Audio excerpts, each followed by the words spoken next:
Hello guys, ngayong araw nga pala may kwento na naman ako sa inyo. Share ko lang yung kaganapan sa barangay namin. Opening kasi ng Light at 3 dito sa amin nga pala, kahit napakasimple lang ng barangay namin ay may mapagayto-ganitong mga pa-style. Pagdating ko nga pala sa mismong venue, talagang nag-iinuman na guys, nagsiset na ng mga inuman, iba nga tulog na eh. Meron din nga palang pagandaan ng mga parol na mga gang style oh. At syempre nakita ko nga pala si Drunking Master, Sleeping Beauty na dito ko lang nakakita ng Drunking Master na Sleeping Beauty, panis ko yan guys, oh diba? Syempre hindi may iwasan mag-practice dyan ng mga pan-defense guys, yung nga mag-practice ako ng defense dyan habang nagdi-disco. Tapos nakita ko nga pala ito yung aming kabarangay, talagang napakalupit magsayaw, talagang naga-gymnastic, siguro dati tong gymnastic.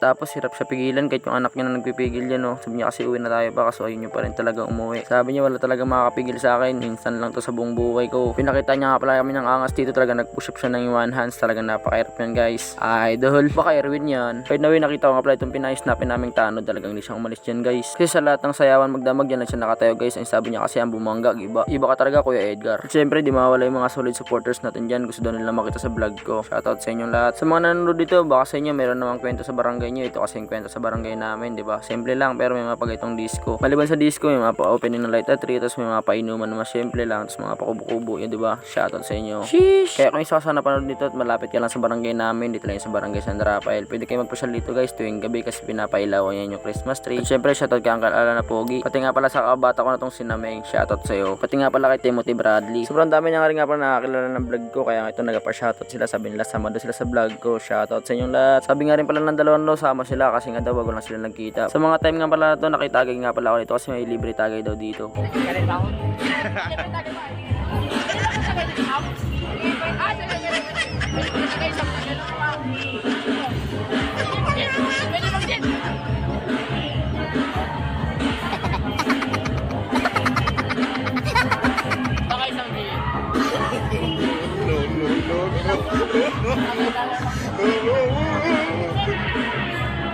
Walang tubig-tubig. Kami tubig. Sa tubig lang.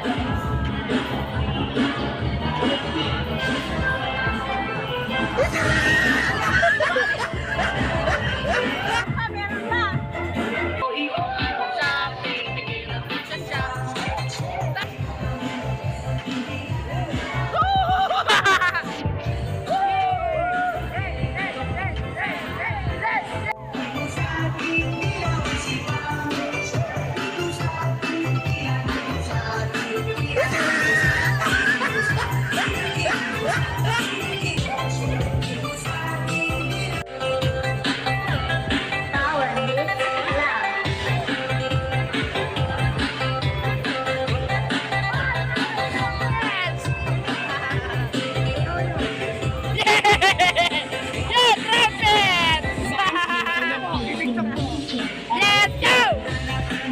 Sa time na to, nakita ko na naman yung snapin naming tanod, talagang hindi siya umalis din guys. Hirap kasi sa ibang kabataan ngayon, talagang iba na yung mga trip. Minsan hindi sayo yung habol, minsan kaguluhan. Shoutout nga pala kay Vincent Anthony Merced, napakapogi. At ang puging kagawad ng Barangay Tanabag, Junjun Palay at Jan din ko sa ang puging kagawad ng Barangay San Rafael. Talagang napakalupit ng kaibigan namin, talagang nagpa-picture pa sa mga singer. Talagang idol ko talaga mauy.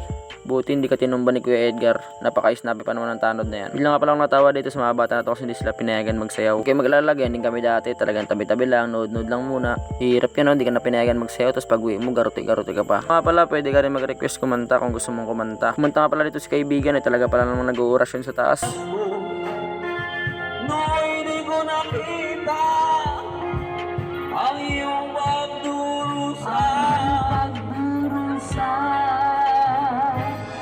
Di kaya nang alaala.